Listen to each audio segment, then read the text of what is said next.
ॐ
गुरुर्ब्रह्मा गुरुर्विष्णुः गुरुर्देवो महेश्वरः गुरुः साक्षात् परं ब्रह्म तस्मै श्री गुरवे नमः। व्यासं वसिष्ठनप्तारं शक्तेः पौत्रमकल्मषम् पराशरात्मजं वन्दे सुकतातं तपोनिधिम् क्लाम्बरधरं विष्णुं शशिवर्णं चतुर्भुजं प्रसन्नवदनं ध्यायेत् सर्वविघ्नोपशान्तये। अगज आनन पद्मार्कं गजाननमहर्निशम् अनेकदं तं भक्तानाम् एकदन्तमुपास्महे। वक्रतुण्डमहाकाय कोटिसूर्यसमप्रभा निर्विघ्नं कुरु मे देव सर्वकार्येषु सर्वदा। सरस्वती नमस्तुभ्यं वरदे कामरूपिणी वेद्यारम्भं करिष्यामि सिद्धिर्भवतु मे सदा। ॐ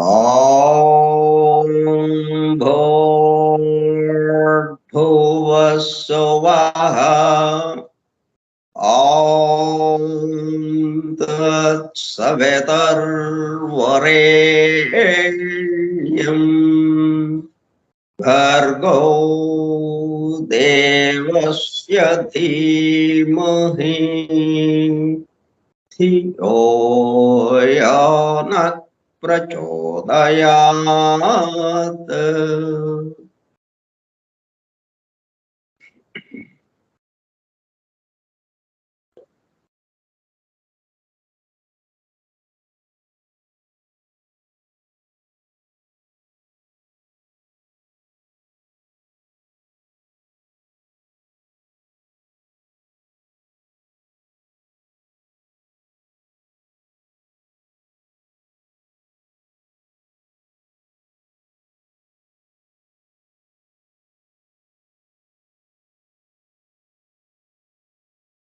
वासुदेव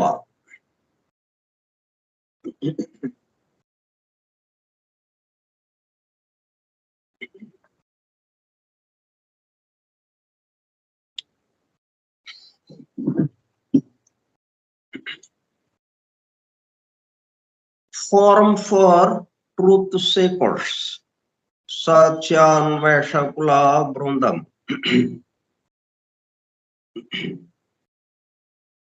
అంటే విచిత్రమైన విషయం ఏంటంటే మనం ఆ సత్యానికి సంబంధించిన వాళ్ళమే, కానీ అది మరపుకు రావడం వలన మన స్థితిని మనము అన్వేషించుకోవాల్సిన పరిస్థితి ఏర్పడింది. రాఘవరావు ఎక్కడ ఉన్నాడు, కనపట్లేదేంటి రాఘవరావు అన్నట్టుగా అయిపోయింది. రాఘవరావు కోసం వెతుకుతున్నాడు అన్నట్టు ఉందన్నమాట ఇప్పుడు. అది సత్యం కోసం వెతుకుతున్నట్టుగా ఉంది. విచిత్రమైన విషయం అంటే సత్యమే సత్యాన్ని వెతుకుతూ ఉన్నది. సత్యాన్వేషకుల బృందము. అది మనం కాకపోతే అవునండి మనము ఆ సత్యము కాదు, కాబట్టి ఆ సత్యాన్ని మనం పొందాలి, కాబట్టి మన దగ్గర లేదు కాబట్టి అది దాన్ని పొందటం కోసం మనం వెతుకుతున్నామండి అని చెప్పొచ్చు మనం. అట్లా కాదే, మనం అది అయి ఉన్నాం కానీ మరుగున పడిపోయింది, అది మరపుకొచ్చింది, అది దాని పట్ల నిద్రాస్థితిలో ఉన్నాం. అందువల్ల మరలా మనం వెతుక్కోవాల్సిన పని వచ్చిందన్నమాట. సత్యాన్వేషకుల బృందము. ఫౌండేషన్స్ ఆఫ్ ఎసోటరిక్ ఫిలాసఫీ, నిగూఢ తత్వశాస్త్ర మూలము. From the writings of H.P. Blavatsky, arranged with a foreword and notes by E.M.T.H. Hoskins. గ్రంథ పఠనము, అధ్యయనము, అవగాహన, ఆత్మదర్శనము కార్యక్రమం. 125వ పాఠము 18/1/2023 బుధవారము సాయంత్రం 4:30 గంటలు. నిగూఢ తత్వశాస్త్రములము స్కైప్ గ్రూపులో సుదూర ప్రాంతాలలో ఎవరింట్లో వారు హాయిగా విశ్రాంతి తీసుకుంటూ ఏకకాలంలో ఒకేసారి ఏమి చేస్తున్నాము? వింటున్నాము. ఏమి వింటున్నాము?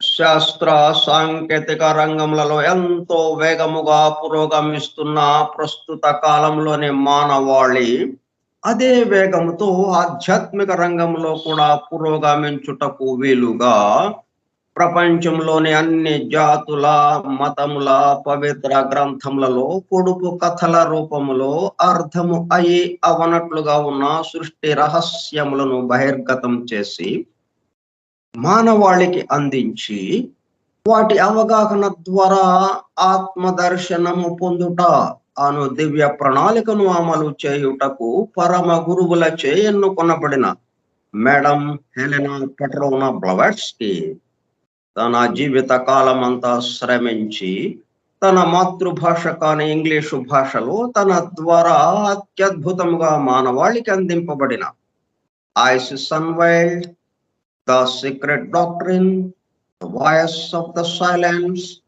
The Key to Theosophy గ్రంథములు అధ్యయనము చేసి వాటిలో ఇవ్వబడిన విషయములు పూర్తిగా అర్థము కాకపోవుటచే అతి నిగూఢములైన సృష్టి రహస్యములు, వాటి మూలము, గ్రంథ హృదయమును చేరు పద్ధతులు తెలుసుకోవాలనే తీవ్ర ఇచ్చగల కొందరు సత్యాన్వేషకులు ఆమె చివరి సంవత్సరాలలో ఆమె వద్దకు చేరి ఆమెతో సంభాషించుచు ప్రశ్న సమాధానము సంవాద రూపంలో ఎన్నో నిగూఢములైన విషయములను మరింత లోతుగా తెలుసుకుని సత్యమును చేరుటకు ప్రయత్నించారు. ఆ ప్రసంగ విశేషాలు అన్ని వ్రాయబడి తదుపరి ట్రాన్సాక్షన్స్ ఆఫ్ ద బ్లవాట్స్కీ లాడ్జ్ అనే గ్రంథముగా అందరికీ అందుబాటులోనికి వచ్చినది. తదుపరి వాటిని కలెక్టెడ్ రైటింగ్స్ ఆఫ్ బ్లవాట్స్కీ వాల్యూమ్ 10 లో చేర్చడం జరిగినది. ఆ బృందంలోని ఒక సోదరుడు నేవీ కమాండర్ రాబర్ట్ బోవెన్ ఆమె వివరించుతుండగా తాను స్వయముగా వ్రాసుకున్న నోట్స్ ను ఆమె దేహము విడచుటకు 3 వారముల ముందు ఆమెకు చూపించగా అతను చూపిస్తున్న శ్రద్ధకు మురిసిపోతూ చేసిన కృషిని మెచ్చుకున్నట్లుగా అదే సమయంలో ఆ నోట్స్ కు తన అంగీకారమును తెలుపుతున్నట్లుగా తల ఊపుచు ఒక చిరునవ్వు నవ్వాను. తదుపరి కాలంలో మరుగున పడిపోయిన ఆ నోట్స్ ను 40 సంవత్సరముల తదుపరి వారి కుమారుడు కెప్టెన్ పిజిబి బోవెన్ వెలుగులోనికి తీసుకువచ్చి దివ్య జ్ఞాన అధ్యయన పరులకు భవిష్యత్తు తరాలకు ఎంతో మేలు చేశారు. ప్రథమముగా 1932 సంవత్సరంలో థియోసఫీ ఇన్ ఐర్లాండ్ మ్యాగజైన్ లో ప్రచురింపబడినది. ఆ తదుపరి madam Blavatsky on how to study theosophy అనే పేరుతో చిన్న బుక్లెట్ రూపంలో అందరికీ అందుబాటులోనికి వచ్చినది. అపార జ్ఞాన సంపదతో అలరారుతున్న గ్రంథ సముదాయములో అందించబడిన విషయముల మొత్తమునకు అసలు మూలము ఏమిటి అనే విషయము ఆకళింపు చేసుకున్నటకు ఆ గ్రంథములలోనే అక్కడక్కడ నెంబర్డ్ స్టేట్మెంట్స్ అండ్ ప్రిన్సిపల్స్ ఉదాహరించబడినవని, వాటి ద్వారా మూలము వద్దకు చేరుకోవచ్చునని మేడం బ్లవెట్స్కీ తెలిపినారు. దానికి అనుగుణముగానే ఇంగ్లాండ్కు చెందిన EMTH హాస్కిన్స్ అనునామె ఆ నెంబర్డ్ స్టేట్మెంట్స్ అండ్ ప్రిన్సిపల్స్ ను ప్రధానముగా ద సీక్రెట్ డాక్ట్రైన్ నుండి 7 ముఖ్య అంశములను, ఐసిస్ అన్వైల్డ్ నుండి 10 సంక్షిప్త అంశములను సేకరించి ప్రతి దానికి తాను స్వయముగా వ్రాసుకున్న వ్యాఖ్యను జత చేస్తూ foundations of esoteric philosophy from the writings of HP Blavatsky అను పేరుతో గ్రంథముగా కూర్పు చేయడం జరిగినది.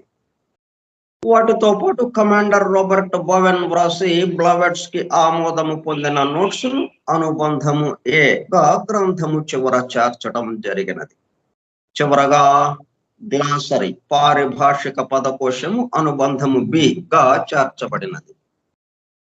ఈ విధముగా దివ్య జ్ఞానమును అధ్యయనము చేయు పద్ధతులు, వాటి ద్వారా మూలమునకు చేరి అనగా సత్యమును చేరి తమ సత్య స్వరూపమునందు మేల్కాంచుటకు కావలసిన ప్రేమ పూర్వక సూచనలను తెలుపుతున్న గ్రంథరాజమును పఠిస్తూ అధ్యయనము చేయుచుండగా అత్యంత శ్రద్ధాసక్తులతో మేడం హెలెనా పెట్రోవ్నా బ్లవెట్స్కీ చెప్పుచుండగా ఆమె చుట్టూ చేరిన సత్యాన్వేషకుల బృందము వలె చెవి యొగ్గి వినుచున్న, అనగా ఒళ్ళంతా చెవులు చేసుకుని వినుచున్న ప్రియ సత్యాన్వేషక సోదర శ్రోతలకు నమస్కారం.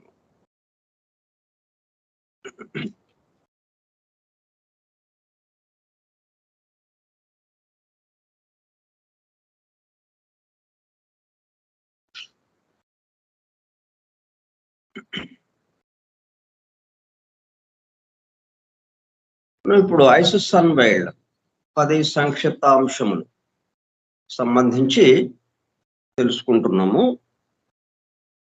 3 అంశాల గురించి మనము క్రితం పాఠం వరకు తెలుసుకున్నాం. ఈరోజు 4వ అంశం గురించి తెలుసుకోవడానికి ప్రయత్నం చేద్దాం. క్రితం రోజు తెలుసుకున్నటువంటి ఆ 2వ అంశము 3వ అంశం. 2వ అంశము నేచర్ ఈజ్ ట్రయూన్. ఈ విశ్వమంతా ఎలాగున్నది? త్రయమూర్తిగా ఉన్నది, 3 భాగాలుగా ఉన్నది. అంటే భాగాలుగా అనకపోతే మనకు అర్థం కాదు. చూడంగానే ఒకటిగానే ఉంది. పుస్తకం తీసుకున్నాం, ఏ వస్తువైనా తీసుకున్నాం, వస్తువు ఒకటిగానే కనిపిస్తుంది మనకి. కానీ ఆ ఒకటిలో మిగతా 2 కూడా కలిసి ఉన్నాయి. అయితే మనము ఒకటిగానే మనం చూస్తున్నాం, కానీ మన కళ్ళు ఎంతవరకు చూడగలుగుతుందో అదంతా కలిపి ఒకటిగానే మనకి ఒక్కసారిగా చూడగలుగుతున్నాం. మొత్తాన్ని ఎంతవరకు చూడగలుగుతున్నాం అదంతా ఒక్కసారిగానే చూస్తున్నాం. కానీ ఆ చూడటంలో రూపం వరకే మనకి గమనికలోకి వస్తున్నది, ఆ రూప జగత్తు వరకే. ఆ రూపాన్ని ఆశ్రయించి ఉన్నటువంటి ఆ జీవము, ఈ రెండిటికి ఆధారమైనటువంటి ఆ పరమాత్మ తత్వము, వాటితో కూడా కలుపుకొని మనము గమనిస్తున్నాము అన్నది మనకి తెలిస్తే ఇంకా సత్యాన్ని చేరినట్టు అయిపోతుంది. ఆ సత్యమే మనము అనేది తెలిసిపోతుంది. ఇప్పుడు మనం సత్య స్వరూపమైనప్పటికీ సత్యం ఎక్కడ అని ఎత్తుక్కుంటున్నాం. సత్యాన్వేషణ పెట్టుకున్నాం, మనం సత్యాన్వేషక బృందం అన్నాం. ఎక్కడుంది అది? మనమే సత్యము. మనం సత్యముగా ఉండి ఎక్కడుందా అని ఎతుకుతున్నాం మనం. సో ఆ విషయాలకి సంబంధించి మనం అందువల్ల నిన్న మొన్న చెప్పుకున్నటువంటిది ఏదైతే ఉందో అట్లాగే ఈ విశ్వం ఎట్లాగా మూడుగా ఉన్నదో మ్యాన్ ఈజ్ ఆల్సో ట్రయోన్. మానవుడు కూడా మూడు భాగాలుగా. అంటే మనం భౌతిక దేహంతో ఉన్నాం. ఈ దేహాన్ని నడుపుతున్నటువంటి జీవం ఒకటి ఉన్నది, ప్రాణము. ఆ జీవశక్తి, ఆ ప్రాణశక్తి ఒకటి ఉన్నది. అది లేకపోతే ఈ దేహం కదలకుండా ఉంటుంది. ఒక టేబుల్ ఎలాగైతే ఉందో అలాగే ఉంటుంది దేహం కూడా. అంటే దాన్ని నడిపేది ఏదైతే ఉందో అది. ఈ రెండిటికి ఆధారమైనటువంటి ఆ పరమాత్మ తత్వం. ఎందుకంటే ఇవి మొత్తం ఎక్కడ జరుగుతున్నాయి ఎంత చేస్తే ఆ పరమాత్మలో జరుగుతున్నాయి. అందుకే బ్రూడెడ్ ఓవర్ అని అంది, పొదుగుతున్నట్టుగా. కోడి గుడ్డుని పొదుగుతున్నట్టుగా. అంటే గుడ్డు ఎక్కడి నుంచి వచ్చింది? కోడిలో నుంచే వచ్చింది. తన గర్భంలో నుంచి తీసుకుని వచ్చిన గుడ్డుని అది పొదుగుతూ ఉన్నది. అట్లాగే ఇప్పుడు ఇంకా ఇది బాహ్యంగా ఆ గుడ్డు తన నుంచి బాహ్యంగా వచ్చినట్టుగా మనకు కనిపిస్తుంది. ఇంకా ఇక్కడికి వచ్చామంటే ఇంకా బాహ్యము లేదు, అంతరము లేదు, ఒకటే ఉంది ఇక్కడ. ఆ విధంగా ఉన్నది. అంటే ఇప్పుడు మనం ఏంటన్నమాట, ఏది చూసినా, ఏది విన్నా, ఏది తెలుసుకుంటున్నా మూడు భాగాలతో ఉన్నది అన్నది గమనింపు మనకి రావాలి. ఏ గ్రంథం చదువుతున్నా, ఏ వాక్యం చదువుతున్నా, ఒక అక్షరాన్ని పట్టుకున్నా మూడిటితో కలిసి ఉన్నది. మనకి ఒకటే కనిపిస్తున్నది, ఒక భాగమే, ఒక రూప జగత్తుకు సంబంధించే భౌతిక రూపమే కనిపిస్తున్నది, వ్యక్తమైనటువంటి రూపమే కనిపిస్తున్నది. ఏదైనా కానీ ఇసుక రేణువు తీసుకున్న వ్యక్త రూపం అది. అది ఇంకా మిగతా రెండు భాగాలు దాంట్లోనే ఉన్నాయి. ఆ విధంగా మనం అంటే మనకి ఈ సినిమాకి చూస్తాం చూడండి, 3D లో చూస్తాం మనం. కళ్ళ జోడిస్తారు మనకి. ఆ 3D సినిమా చూడాలంటే మామూలుగా అయితే అది 3D ఎఫెక్ట్ రాదు మనకి.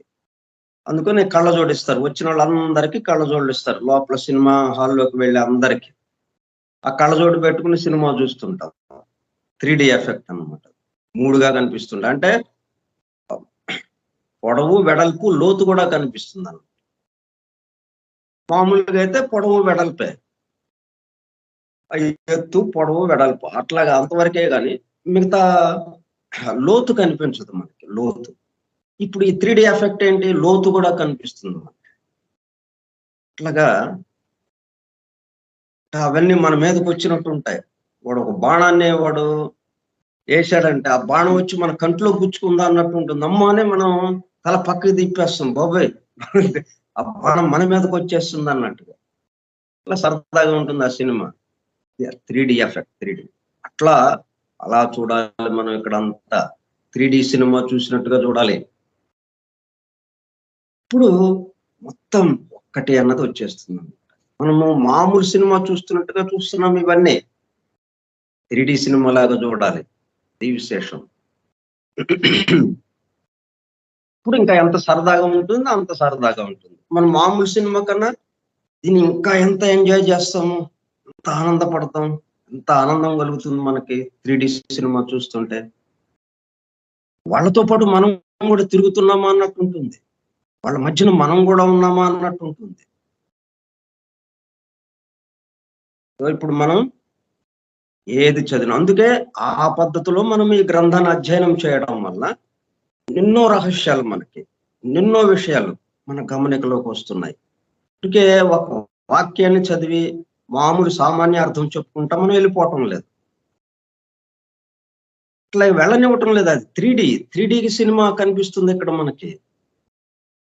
అన్నీ చెప్పుకుంటున్నాము, ఏమేం కనిపిస్తున్నాయి అవన్నీ చెప్పుకుంటున్నాము ఇక్కడ మనం. అందువల్ల ఒక లైనే ఒక రోజు ఒక గంట పట్టేటట్టుగా ఉంటుంది. ఒక్కొక్క రోజు ఒక్క లైనే చదివింది, ఒక లైన్ చదివి గంట అయిపోయింది. మామూలుగా అయితే మనం 3 పేజీలు 4 పేజీ 2 నిమిషాలు, లేకపోతే ఒక 5 నిమిషాలు పేజీ, అట్లా 5 నిమిషాల చొప్పున 12 పేజీలు అయిపోవాలి మనకి గంటలో. లేదా గంటలో ఒక పేజీలో కూడా ఒక లైన్ అయింది, ఒక వాక్యమే మనం చదువుకున్నాం. ఇందువల్ల త్రీ డి ఎఫెక్ట్ ఇది మనకి. ఆ విధంగా ఇది మనకి చాలా ముఖ్యంగా. అంటే ఐసిస్ అన్వేల్డ్ గ్రంథము, సీక్రెట్ డాక్టర్ గ్రంథం ఏంటి మనకి ఆచరణాత్మకంగా డైలీ లైఫ్ లో తెచ్చేసుకోవడమేగా, ఆ వాక్యం చదవడం, ఇంకా దాని ప్రకారం చేస్తూ వెళ్ళిపోవడమే. ఇప్పుడు అది మనకు అనుభూతికి అందుతుంది. మనము మన అసలైన స్వరూపం ఏదైతే ఉందో ఆ సత్యాన్ని సత్యముగా మారటానికి అవకాశం ఉంటుంది. అది ఊరికే ఇన్ఫర్మేషన్ ఇవ్వడానికి ఇచ్చిన గ్రంథము, రిఫరెన్స్ గ్రంథము.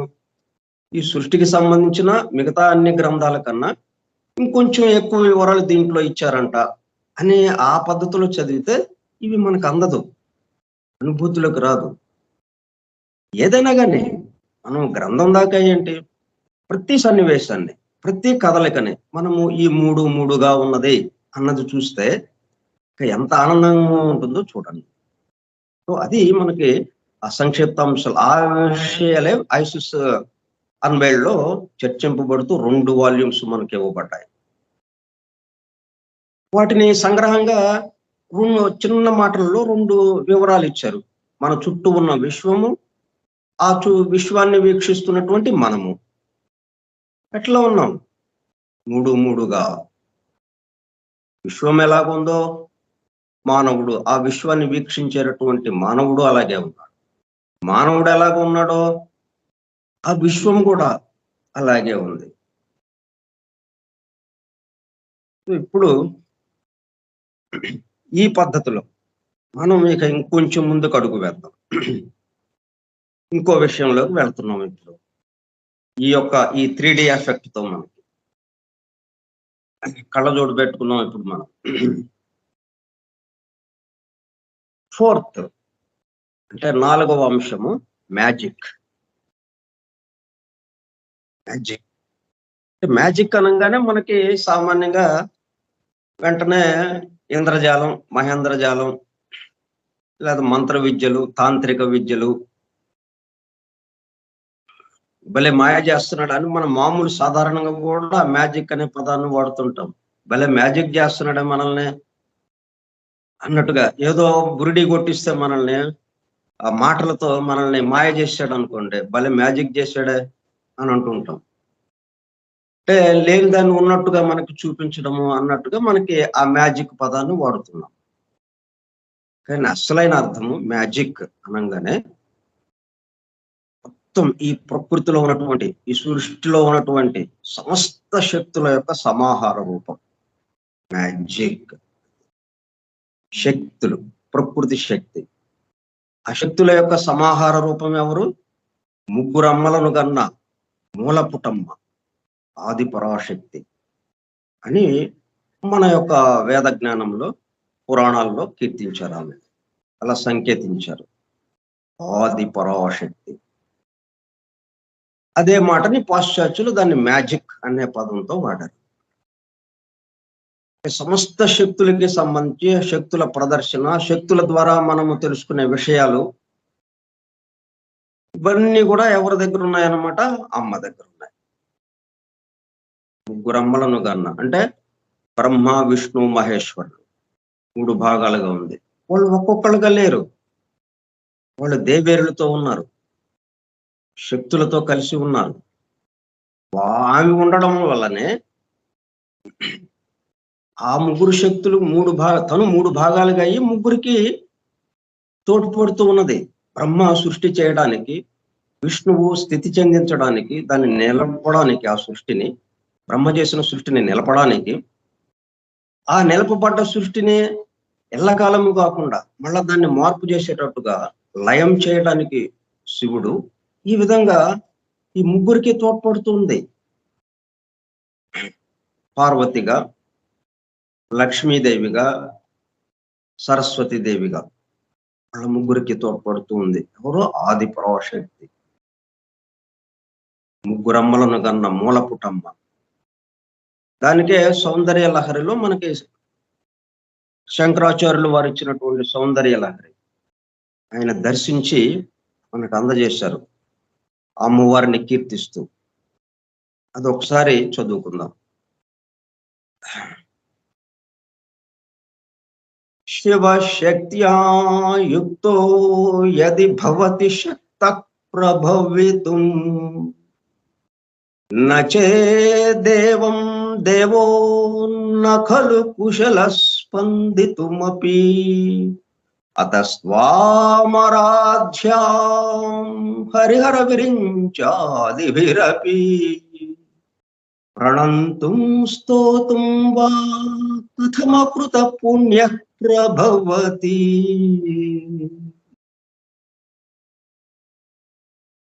ఈ విషయాన్ని మ్యాజిక్ అన్న పదంతో పాశ్చాత్యులు వాడుతూ ఉన్నారన్నమాట. ఏంటంట ఇక్కడ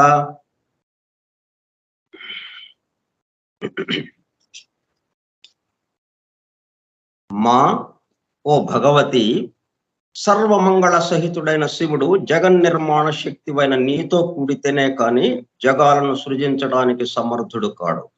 అలా నీతో కూడకపోతే ఆ దేవుడు తాను కదలటానికి సైతము అశక్తుడు. కాబట్టి హరి హర బ్రహ్మాదుల చేతను పూజింపదగిన నిన్ను మ్రొక్కటానికి గాని స్తుతించడానికి గాని పూర్వజన్మలో పుణ్యం చేయని వ్యక్తి ఎలా సమర్థుడవుతాడు? ఇక్కడ అతస్వామరాధ్యాం హరి హర విరించాదిభిరపి. హరి విష్ణువు, హరుడు శివుడు, విరించి బ్రహ్మ, ఇలా ముగ్గురు కూడా ఆమెకి స్తోత్రం చేస్తున్నారు, ఆమెని నమస్కరిస్తున్నారు. ఆమెకి మేమేం చేయాలో మా చేత చేయించు అన్నట్టుగా.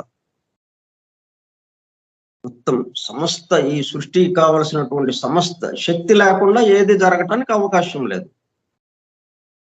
మొత్తానికి ఆధారము శక్తి. ఆ శక్తికి ప్రతినిధిగా అమ్మవారు అక్కడ నిలబడి ఉన్నారు. దానికే మ్యాజిక్ అన్న పదాన్ని వాడారు వీళ్ళు. ఆ మ్యాజిక్ తో ఏం చేశారో వీళ్ళు చూద్దాం మనం. As a science is the knowledge of these principles. As a science, మనం దాన్ని సైన్స్ గా తీసుకున్నాం అనుకున్నాం, ఒక శాస్త్రముగా. శాస్త్రం అంతా మరి పరిశోధన అంతా అలాగే కదా. ఇది ఎట్లాగా చేస్తున్నారు ఏంటి? ప్రతి కదలికకి శక్తి కావాలి, ఎనర్జీ. అందుకనే ఐన్స్టీన్ ఆ ఎనర్జీకి సంబంధించిన ఈక్వేషన్ మనకి ఇచ్చాడు. ఎనర్జీ మ్యాటర్ గా మారుతుంది. అంటే మ్యాటర్ అంటే ఏంటి? పదార్థము, మనకు ఎదురుగా ఉన్న పదార్థము ఎనర్జీ యొక్క వ్యక్త రూపం. నీరు ఎట్లాగైతే మంచుగడ్డ కట్టుకుందో ఆ ఎనర్జీ, ఆ శక్తి యొక్క ప్రతి వ్యక్త రూపము ఈ పదార్థము. As a science is the knowledge of these principles. ఇది మనం నిన్న మొన్న 3 రోజుల నుంచి చెప్పుకుంటున్నాం కదా. Nature is triune, man is triune. వాటి యొక్క ప్రిన్సిపల్స్,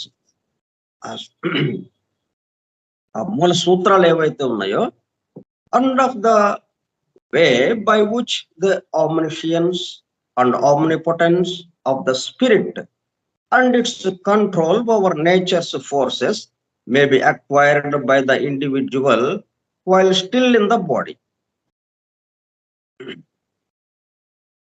ఈ శక్తిని, ఏ శక్తి అయితే ఈ మొత్తాన్ని సృజించి స్థితి చెంది సృష్టి స్థితి లయములు చేయటానికి కారణమవుతూ ఉన్నదో, ఆ సృష్టి స్థితి లయములలో అది లాటెంట్ అంటే గర్భీకృతంగా ఉండి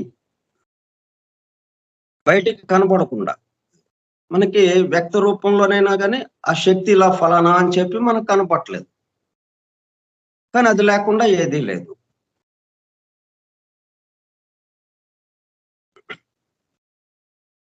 ఆమ్నిషన్స్ అంటే మొత్తం వ్యాపించి ఉన్నటువంటి సర్వజ్ఞత్వం, అనంత జ్ఞానము కలిగి ఉన్న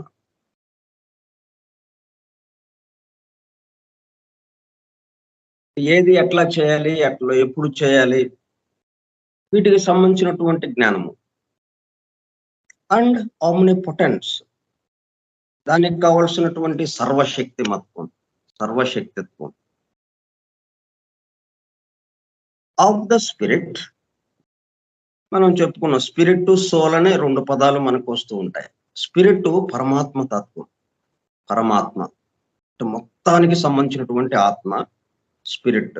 ఒకే ఒక ఆత్మ ఏదైతే ఉన్నదో దాన్ని స్పిరిట్ అనే పదంతో మనకి గ్రంథాల్లో వస్తూ ఉంటుంది. సోల్ అనేటప్పుడు కల్లా విడిపడిన ఆత్మ అన్నట్టుగా మనకి ఒక కొసను విశ్వాత్మ, ఇంకొక కొస కోటాను కోట్ల ఆత్మలు ఉన్నట్టుగా మనకి కనిపిస్తూ ఉన్నది. ఎవరికి వాళ్ళం వేరు వేరుగా ఉన్నట్టుగా. అట్లా వేరు వేరుగా ఉన్న ఆత్మ ఏదైతే ఉందో దాన్ని సోల్ అని, మొత్తానికి ఉన్నటువంటి ఆత్మ ఏదైతే ఉందో అది స్పిరిట్ అని మనం చెప్తుంటాం. కాబట్టి ఈ స్పిరిట్ ఆమ్నిపొటెన్స్, ఆమ్నిషియన్స్, సర్వజ్ఞత్వము, సర్వశక్తిమత్వము కలిగినటువంటి ఆ spirit and its control over nature's forces. ఈ వ్యక్తమైన సృష్టిలో, అవ్యక్తము వ్యక్తముగా ఉన్నటువంటి ఈ సృష్టిలో జరుగుతున్నటువంటి అన్ని సంఘటనలకి సంబంధించినటువంటి ఫోర్సెస్ ఏవేవైతే పనిచేస్తున్నాయో, రకరకాల ఫోర్సెస్ అంటే 7 పొరలుగా ఉంది ఇదంతా. ఏది తీసుకున్నా 7 పొరలతో కూడుకుని ఉన్నది. 7 పొరల్లో ఒక్కొక్క పొరలో ఒక్కొక్క రకమైనటువంటి శక్తి, అన్ని చోట్ల ఒకే రకమైన శక్తి కాకుండా, అంటే అన్ని ఒక్కొక్క చోట ఒక్కొక్క రకమైన విషయంగా మనకి తెలుస్తూ ఉన్నది. బ్రహ్మలోకంలో ఒక పద్ధతిలో ఉంటే దానికి దిగువ వచ్చినటువంటి ఆధ్యాత్మిక లోకంలో ఒక రకంగా ఉంటుంది, దానికి దిగువన బుద్ధిమయ లోకంలో ఒక రకంగా ఉంటుంది, అట్లా భూలోకానికి వచ్చినప్పుడు కల్లా ఇక్కడ ఒక రకంగా ఉంటుంది. ఇట్లా రకరకాల శక్తులు. ఆ శక్తి ఉన్న ఒకే శక్తి ఈ విధంగా రూపాంతరం చెందుతూ స్థూలానికి, ఈ భూలోకానికి వచ్చినప్పుడు స్థూలానికి దిగింది అది. అలాగే రకరకాల శక్తుల యొక్క సమాహార రూపము అమ్మవారు అనేది. ఆ మొత్తానికి సంబంధించిన ఒకే ఒక శక్తి. అది ఎవరిది? స్పిరిట్, పరమాత్మది. పరమాత్మ యొక్క సంకల్ప శక్తి అది. అలా చేస్తే ఈ శక్తి ఈ అమ్మవారు ఎక్కడ? ముగ్గురు అమ్మల కన్నా మూలపుటమ్మ ఆది పరాశక్తి, మొత్తానికి శక్తి సమాహారంగా ఉన్నది. ఎక్కడ? ఆయన యొక్క సంకల్పం. ఆయన సంకల్పమే ఆ శక్తిగా లాగా మారి ఈ మొత్తాన్ని సృజించడానికి అవకాశం ఏర్పడింది. దాన్నే ఫోహత్ అని మనము సీక్రెట్ డాక్టర్లో చెప్పేటప్పుడు బ్రహ్మ రాజస శక్తి అన్నట్టుగా ఫోహత్ అనే మాట వాడుతుంటాం. అంటే ప్రప్రదంగా ఏమున్నాయి? Pre cosmic ideation, pre cosmic root substance అని 2గా ఉన్నాయి. ప్రకృతి, పురుషుడు, వీళ్ళిద్దరూ వచ్చారు.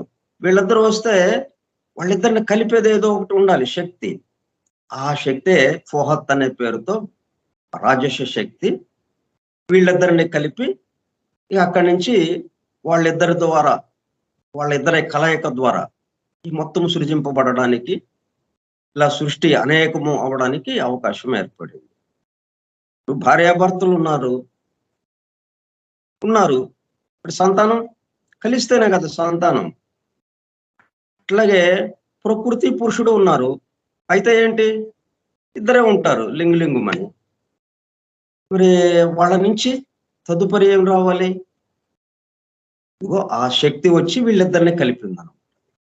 ఆ అమ్మవారుగా ఆ సంకల్ప శక్తే, ఆ సంకల్ప శక్తి నుంచే ముందు 2 వచ్చి ఆ రెండింటిని కలుపుతున్నటువంటి అసలైన శక్తి బయటకు వచ్చి వీళ్ళిద్దరిని కలుపుతూ అక్కడి నుంచి ఈ అనేక లోకాలు ఏర్పడడం, లోకాల్లో ఆయా లోకాలకి సంబంధించిన అణువులతో రకరకాల రూపాలు ఏర్పడడం, రకరకాల జీవులు, ఇట్లా ఇబ్బడి ముబ్బడిగా ఈ సంతానం పెరిగిపోయింది. Omniscience and omnipotence of the spirit and its control over nature's forces may be acquired by the individual. అంటే ఆ ఒక్కదానికే అంత శక్తి ఉందా, ఇంకా మిగతా వాళ్ళు ఎవరికి లేదా అంటే చిన్న గడ్డి పోచకు కూడా ఆ శక్తి ఉన్నది. శక్తి ఉన్నదే కాబట్టి మరి భారత యుద్ధం కాలంలో ఒక 5,000 సంవత్సరాల క్రితము అంతకు ఇంకా మంత్రంతో ఒక గడ్డిపోచ తీసుకుని మంత్రాన్ని పఠించగానే ఆ గడ్డిపోచ ఒక అగ్ని బాణం లాగా వెళ్ళిపోయి అవతల వాడిని దహించి వేసేది, సైన్యం మీదకి వేసేస్తారు. గడ్డిపోచ ఒక ఆయుధమైంది. మరి దాంట్లో శక్తి ఉన్న బట్టే కదా, దాంట్లో ఉన్న శక్తిని మేల్కొలిపాడు ఆ మంత్రంతో, ఆ మంత్ర పఠనంతో. సరే ఇప్పుడంటే ఆ విద్య మన దగ్గర లేదు కాబట్టి అది బూటకం అనిపిస్తుంది మనకి. భలే చెప్పాడు, భలే చెప్తున్నారే అని అంటాం. సరే, గడ్డి పోచతో సహా ఆ శక్తి ఉన్నది, మొత్తం వ్యాపించి ఉన్నది. ఎవరైనా కానీ ఆ శక్తిని ఉపయోగించుకోవచ్చు. ఇదిగో దాన్ని పట్టుకునే కొంతమంది ప్రయత్నం చేశారన్నమాట. చేసి forces may be acquired by the individual while still in the body. ఈ దేహంలో ఉండగానే, ఈ భౌతిక దేహంలో ఉండగానే, ఈ భౌతిక సృష్టిలో ఉండగానే ఇక్కడే మనము ఆ ఫోర్సెస్ ని మనము పొందవచ్చు. ఆ ఫోర్సెస్ ని మనము కూడా ఉపయోగించుకోవచ్చు, వినియోగించుకోవచ్చు. ఆ ఫోర్సెస్ ని మనకు అందుబాటులోకి వస్తాయి అవి. Magic as an art is the application of this knowledge in practice. Magic దీనికి మామూలుగా అర్థం ఏం చెప్పుకుంటున్నామంటే మంత్రశాస్త్రము, మంత్ర విద్య,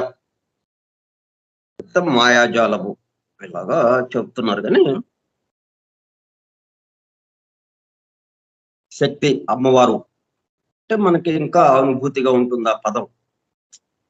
లేకపోతే మంత్ర విద్య, మంత్రశాస్త్రము అంటే మనం ఏదైనా చేస్తే ఆ శక్తి అలాగా మనకి సహాయం చేసి దాన్ని ఏదైనా కానీ మార్చేయగలదు అన్నట్టుగా మనకు ఉంటుంది. వినియోగానికి సంబంధించిందిగా ఉంటుంది. అది మనలో ఆ సత్య స్వరూపాన్ని మేల్కొలిపేదిగా ఉండదు.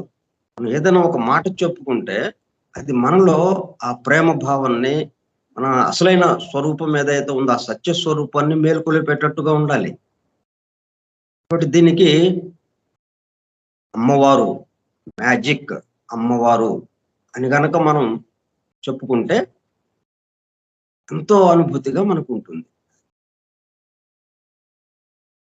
మ్యాజిక్ యాజ్ అన్ ఆర్ట్, కళ, ఒక కళగా దాన్ని గనక మనం ఆచరిస్తే, దాన్ని ఉపయోగిస్తే, మనం ఆ మ్యాజిక్ ని, ఆ శక్తికి సంబంధించినటువంటి విషయాలని కళలాగా మనం ఉపయోగించితే is the application of this knowledge in practice. దీనికి సంబంధించినటువంటి విజ్ఞానం ఏదైతే ఉందో ఈ శక్తికి సంబంధించి దాన్ని గనక మనము జాగ్రత్తగా ఆ శక్తుల్ని పొందటం కానీ, ఆ శక్తుల్ని పొందటానికి ఒక పద్ధతి ఉన్నది. ఆ పద్ధతి ద్వారా ఆ శక్తుల్ని పొందటం, ఆ పొందిన శక్తులతో శక్తులు పొందడం అంటే ఏంటి? మనలో మేల్కొల్పటం. ఏదైనా కానీ మనలో మేల్కొల్పటమే, పొందటం ఏమీ లేదు. 1వ తరగతి చదివిన విద్యార్థి వాడు అంతవరకే నేర్చుకోగలుగుతాడు. ఇంకా 10వ తరగతి పాఠం వాడికి చెప్తే ఏం అర్థం కాదు వాడికి. కానీ 10వ తరగతి పాఠం వాడిలో ఉంది, అయితే అప్పటికి అర్థం కాలేదు వాడికి. 1వ తరగతిదే వాడికి అర్థమవుతూ వాడిలో అది మేల్కొంటా ఉంది.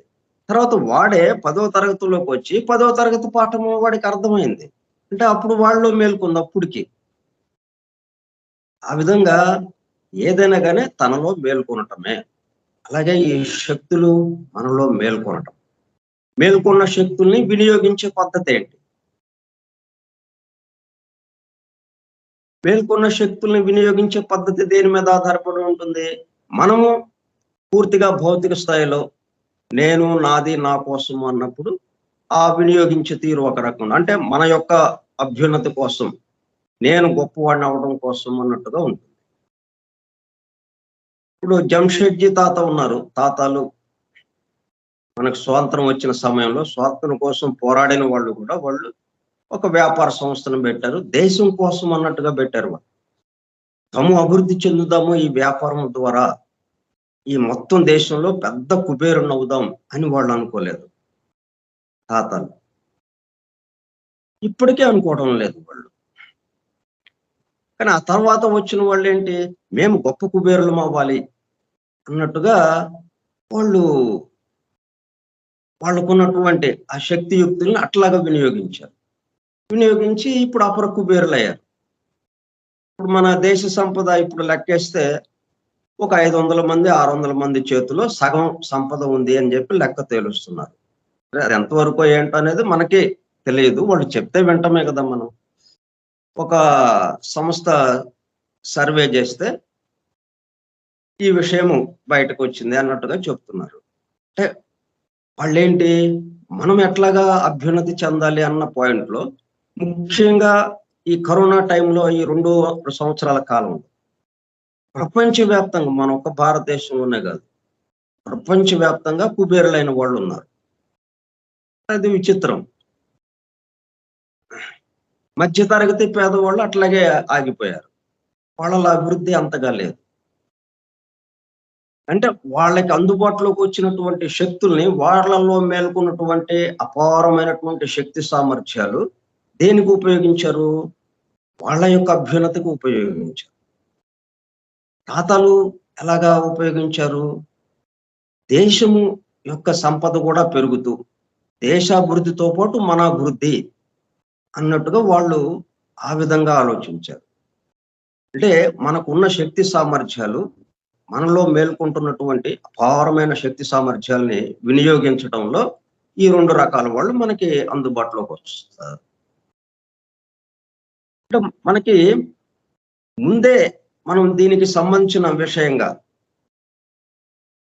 మన యొక్క అసలు స్వరూపం ఏంటి, మనం ఇక్కడ మన లక్ష్యం గురించి ఎట్లాగా పనిచేయాలి, మన అసలైన లక్ష్యమైనటువంటి ఆ భగవద్ అనుభూతి ఎలాగా పొందాలి, ఈ పద్ధతిలో ఆలోచిస్తున్న వాళ్ళకి ఈ శక్తి వాళ్ళలో మేల్కొంటే, అపారమైనటువంటి ఆ శక్తి సామర్థ్యాలు వాళ్ళలో మేల్కొంటే తన చుట్టూ ఉన్న వారి కోసము అన్నట్టుగా చేస్తుంటాడు. అట్లా కాకుండా నేను నాది అన్న భావంలోనే ఉన్నవాడికి పొరపాటున ఈ శక్తి సామర్థ్యాలు మేల్కొంటే ఏదో రకంగా వాడు ప్రయత్నం చేస్తాడు.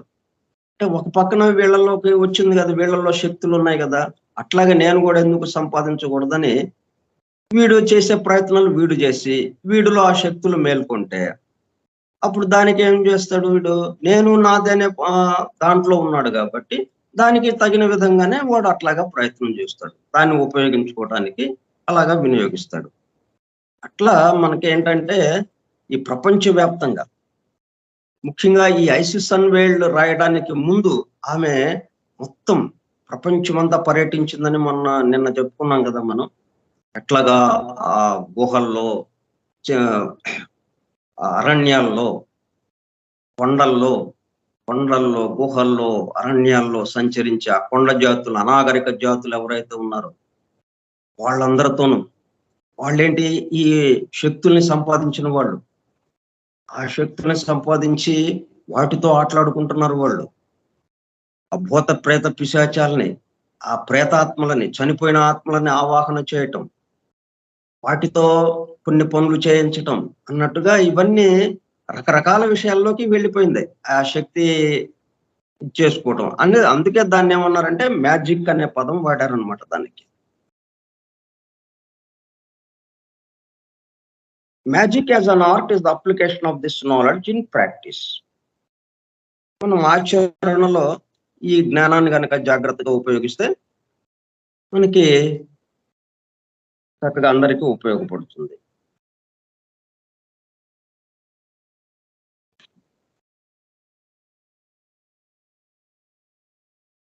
తర్వాత ఇట్లాగా అంటే మొత్తం అమ్మదా మరి సంకల్ప శక్తి దాకా వెళ్ళిపోతాం. శక్తి అనేటప్పుడు కల్లా కరెంటు, విద్యుత్ శక్తి మన ఇంట్లో నుంచి, మన బల్బు నుంచి తయారయ్యే చోటకి డైరెక్ట్ కనెక్షన్. తయారయ్యే చోట నుంచి ఇక్కడికి మధ్యలో అంతరాయం లేకుండా నిరంతరంగా వస్తేనే కదా మన బల్బు వెలిగేది. అట్లాగే అమ్మ నుంచి ఆ శక్తి అందుతూ ఉంటే, అంటే పరమాత్మ నుంచి అమ్మ ద్వారా మనకు అందుతూ ఉన్నది ఈ శక్తి ఇక్కడ వరకు. చిట్ట చివరి వరకు. మనం ఏమాత్రం దాని గురించి ఆలోచించినా అక్కడ దాకా వెళ్ళిపోతాం. అమ్మ దాకా వెళ్ళిపోతాం. ఆ శక్తి యొక్క పుట్టుక స్థానానికి వెళ్ళిపోతాం. అట్లా అత్యద్భుతమైనటువంటి విషయాలు ఎన్నో మనకి గమనికలోకొస్తాయి. ఈ మరి ఇంత సృష్టి ఇలాగా చేయబడుతూ ఉందంటే, నిర్మాణం చేయబడుతూ ఉందంటే, ఎంత శక్తి సామర్థ్యాలు కావాలి? ఎటువంటి రకాలైనటువంటి శక్తులు కావాలి? ఆ శక్తులన్నిటితోనూ ఇవన్నీ తయారవుతూ ఉన్నాయి. వాటిలోకి మనము ప్రవేశిస్తాం నెమ్మదిగా. వాటి గురించి ఆలోచించేటప్పుడు కల్లా. ఇప్పుడు మనకి ఆస్ట్రల్ లైట్ అనేది ఈ దీంట్లోనే వస్తుంది. ఈ ఆస్ట్రల్ లైట్ అనేది ఒకటి. అట్లాగే సైడ్రియల్ లైట్ అనేది ఒకటి. ఈ ఆస్ట్రల్ లైట్ ఏంటి? మొత్తం భూమండలాన్ని అంటే మన భూమినే అనే కాదు. ఈ సృష్టికి సంబంధించినటువంటి వ్యక్త సృష్టి ఏదైతే ఉందో, ఆ వ్యక్త సృష్టి చుట్టూ ఆవరించి ఉన్నటువంటి ఆస్ట్రల్ ప్లేన్ అది. అంటే కామలోకానికి సంబంధించింది. వెలుగుల లోకానికి సంబంధించింది. వెలుగు లోకం అంటే నక్షత్రంలాగా వెలుగుతూ ఉంటుందక్కడ. అందుకని ఆస్ట్రల్ అన్నారనమాట. దానికి పేరెందుకు పెట్టారు అలాగా ఆస్ట్రల్ అని? నక్షత్ర కాంతితో ఉంటుంది ఆ ప్రదేశం అంతా. అందుకని దాన్ని ఆస్ట్రల్ ప్లేన్ అన్నారు. ఇప్పుడు అక్కడ మొత్తం ఇక్కడ ఏమైతే జరుగుతూ ఉందో ఈ సృష్టిలో ప్రతి కదలిక రికార్డ్ చేయబడుతూ ఉంటుంది. మొత్తం ప్రతిదీ. అట్లాగే ఒక కాలంలో అని కాదు, నిరంతరము. ఇప్పుడు మనం ఎట్లాగైతే 2.5 సంవత్సరాల నుంచి దాదాపుగా ప్రతి నా నోటి నుంచి వచ్చిన ప్రతి అక్షరం రికార్డ్ చేయబడుతూ ఉంది. అది ఆర్‌వీఎస్ శాస్త్రి గారి యొక్క సహకారంతో ప్రతి అక్షరం రికార్డ్ చేయబడుతూ ఉంది. అట్లాగా మొత్తం ఈ సృష్టిలో జరుగుతున్నటువంటి ప్రతిది కూడా రికార్డింగ్ ఏంజెల్స్ అని ఉన్నారు. లిపికాస్ అని అంటారు వాళ్ళని. అలా వాళ్ళు రికార్డ్ చేస్తూనే ఉన్నారు. రికార్డ్ చేయబడుతూనే ఉంటుంది. ఆ రికార్డ్స్ అన్ని అక్కడ భద్రపరచబడి ఉన్నాయి. ఈ ఆకాశిక రికార్డ్స్ అంటాం వాటిని. ఈ ఆకాశంలో, ఈ అంతరిక్షంలో, ఈ మొత్తం ఈ వ్యక్తమైన సృష్టికి చుట్టూ ఆవరించి ఉన్నటువంటి ఆ ఆస్ట్రల్ లోకంలో భద్రపరచబడి ఉన్నాయి. ఎప్పుడైనా గాని దాన్ని మనం వినవచ్చు. ఎట్లాగైతే ఇప్పుడు ఇక రికార్డింగ్ అయింది. రికార్డింగ్ వెంటనే వినదు కదా! దానికి సంబంధించి ఒక ప్రత్యేకమైనటువంటి ఒక ప్రాసెస్ చేస్తే మనం ఆ రికార్డ్ చేయబడింది మళ్ళా మనం వినటానికి అవకాశం ఉంటుంది. అట్లాగే ఆ శక్తులు కొన్ని సంపాదిస్తే వాటన్నిటిని మనం వినవచ్చు. కృష్ణుడు భగవద్గీత చెప్తుంటే అర్జునుడికి అది వీళ్ళిద్దరే విన్నారు. ఇంకా దగ్గరలో ఉన్న వాళ్ళు కొంతమంది వింటే విని ఉండవచ్చు. కానీ మనం కూడా వినవచ్చది. ఆయన నోటి నుంచి వచ్చిన భగవద్గీతను మనం కూడా వినవచ్చు. రికార్డ్ చేయబడి ఉందది. అట్లా అటువంటి శక్తులతో కూడుకొని ఉన్నదన్నమాట. ఇప్పుడు ఈ శక్తులు గనక మనము సంపాదిస్తూ ఉంటే, ఈ శక్తులు మనలో మేల్కొల్పుకుంటూ ఉంటుంటే, ఇక వీటిల్లోకి వెళ్ళిపోతాం మనం. ఒక తిరణాల్లాగా అయిపోతుంది. అంటే అత్యద్భుతమైనటువంటి శక్తుల సమాహారం ఈ సమస్త సృష్టి.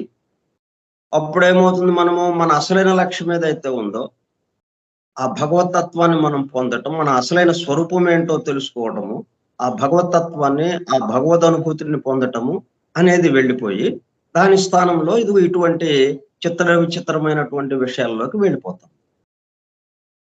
అట్లాగే వెళ్ళే రకరకాల మనం రకరకాల విషయాల్లోకి వెళ్ళిపోయిందనమాట ఇది. అందుకని అది మ్యాజిక్ అనే దాంతోకి వచ్చేసిందది.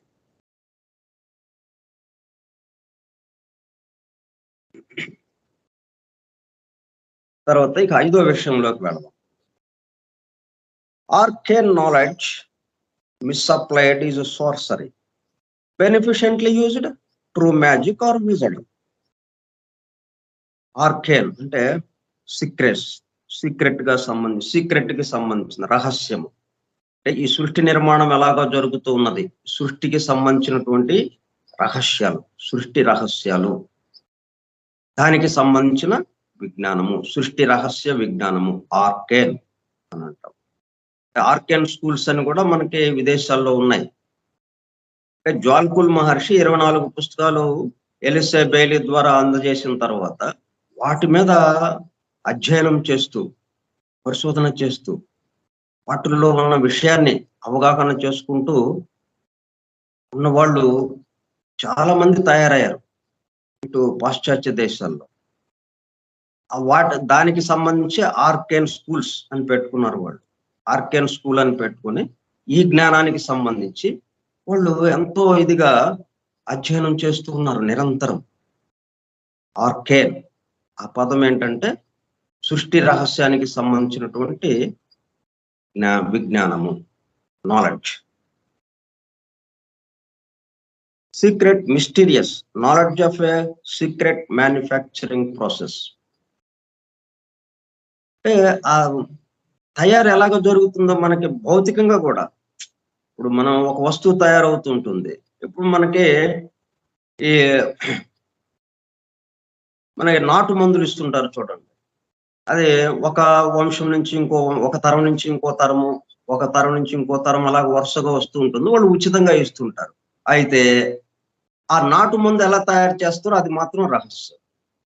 ఆ మ్యానుఫ్యాక్చరింగ్ ప్రాసెస్ మాత్రం చెప్పరు, చాలా రహస్యంగా. హైదరాబాద్ లో చేపల మందు ఇస్తున్నారు, చేప మందు. ఆ రహస్యం ఎవ్వరికీ తెలియదు. కోర్టుకు కూడా వెళ్ళారు, అది కుదరదని చెప్పి అలాగా అది రహస్యంగానే ఉంచబడింది. ఆ చేప మందు ఎలాగ తయారు చేస్తారు ఏంటి అన్నది. కానీ అలాగ తరతరాలుగా దాన్ని అందజేస్తూనే ఉన్నారు వాళ్ళు, కొన్ని కుటుంబాలు, కొన్ని వంశాలు. ఇట్లా మ్యానుఫ్యాక్చరింగ్ ప్రాసెస్ ఏదైతే ఉందో రహస్యముగా జరుపబడేది, దానికి సంబంధించిన విజ్ఞానాన్ని తెలుసుకోవటం, అది ఆర్కేన్ అని అంటారా దాన్ని. అట్లా తెలుసుకోవడం అనేదాన్ని అది కొంతమందికి అందింది. అది అందిన దాన్ని ఏం చేశారు, అందుకే ఉచితంగా ఇవ్వడం. అది దాన్ని వ్యాపార పరంగా ఉపయోగించకుండా ఉచితంగా ఇవ్వడం ఎందుకు అంటే, ఇది సృష్టికి సంబంధించినటువంటి రహస్యం. ఇది సృష్టిలో జరుగుతున్నటువంటి రహస్యముగా జరుగుతున్నటువంటి ఆ మ్యానుఫ్యాక్చరింగ్ ప్రాసెస్ అది. అందుకని అది ఉచితంగానే మనకి అందరికీ అందజేయబడుతూ ఉంటుంది. అట్లా దాన్ని ఏమంటామంటే రహస్యము అని చెప్తాం. అటువంటి ఈ నాలెడ్జ్ అంటే ఈ శక్తులకి సంబంధించింది ఇది మొత్తం కూడా. మనం సృష్టి గురించి ఏది చెప్పుకున్నా కానీ శక్తి గురించే, శక్తి యొక్క ఒక స్థితిని గురించి మనం చెప్పుకుంటూ ఉంటాం. సృష్టి రహస్యాలు వేటికి చెప్పుకున్నా కానీ మనం ఇన్నాళ్ళు ఏ విషయాలు చెప్పుకుంటున్నా శక్తిని గురించే తప్పితే ఇంక వేరే ఏం లేదు. శక్తి అంటే ఆయన యొక్క సంకల్పం. అందువల్ల ఆయన సంకల్పం తప్పితే ఆయన గురించి ఏం చెప్పుకుంటామో ఏం తెలుస్తుంది మనకి. ఆయన గురించి చెప్పడానికి ఏం లేదు అక్కడ. ఆయన అంటే ఆయన దగ్గరికి అని అంటే ఏమీ లేదు ఇక అక్కడ. వ్యక్తము, అవ్యక్తము ఇవన్నీ మొత్తం ఎగిరిపోతాయి అక్కడ. విషయం మనం తెలుసుకోవాలి అంటే ఆయన యొక్క సంకల్పం నుంచి అలా బయలువెడలింది కాబట్టి చూడటము, గమనించడం అనేది మనకి వచ్చింది. ఇలా గమనించడం అనేది ఉంది కాబట్టి మనం విషయాలు అవగాహన చేసుకోగలుగుతున్నాం. బట్ ఈ ఆర్కేన్ నాలెడ్జ్ మిస్అప్లైడ్ ఇస్ సార్సరీ. మ్యాజిక్ అని మనం ఏదైతే చెప్తున్నామో ఆ నాలెడ్జిని ఉపయోగించే విధానాన్ని బట్టి దానికి 2 పేర్లు వచ్చినాయి.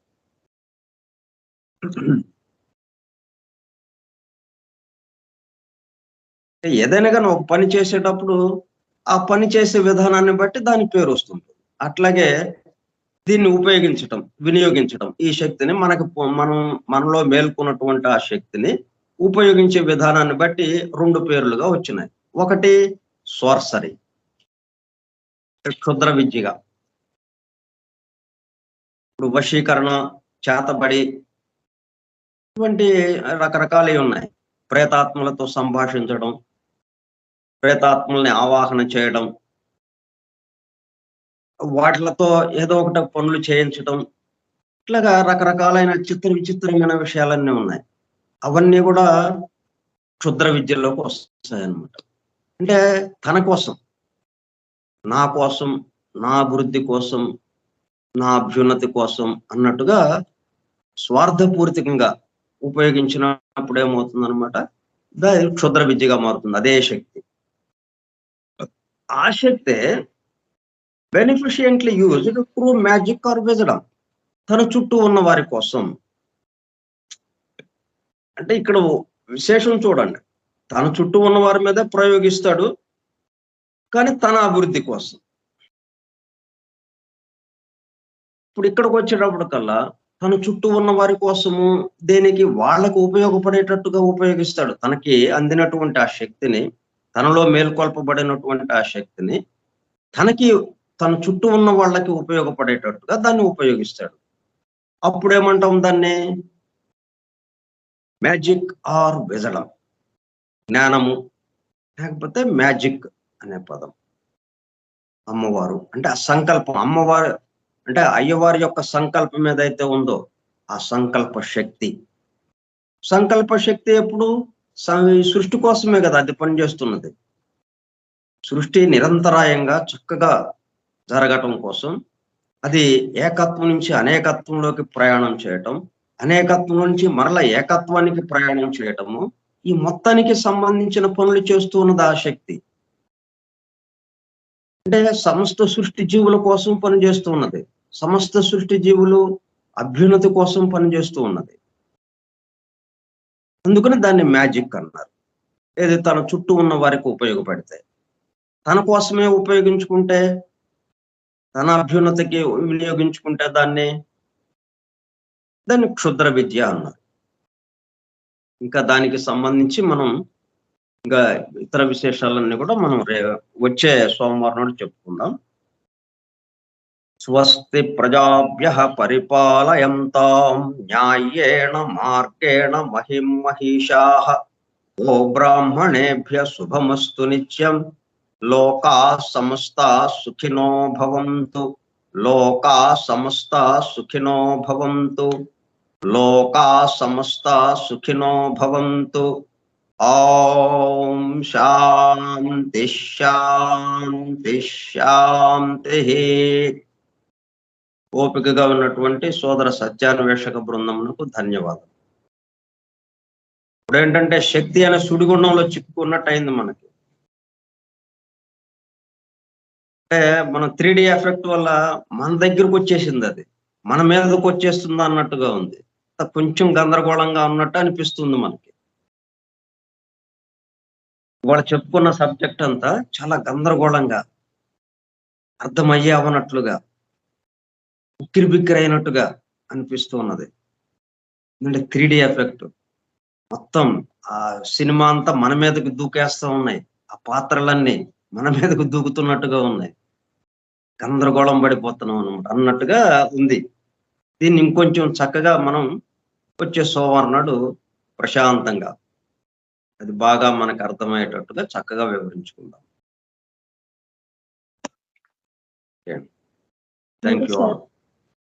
Thank you sir.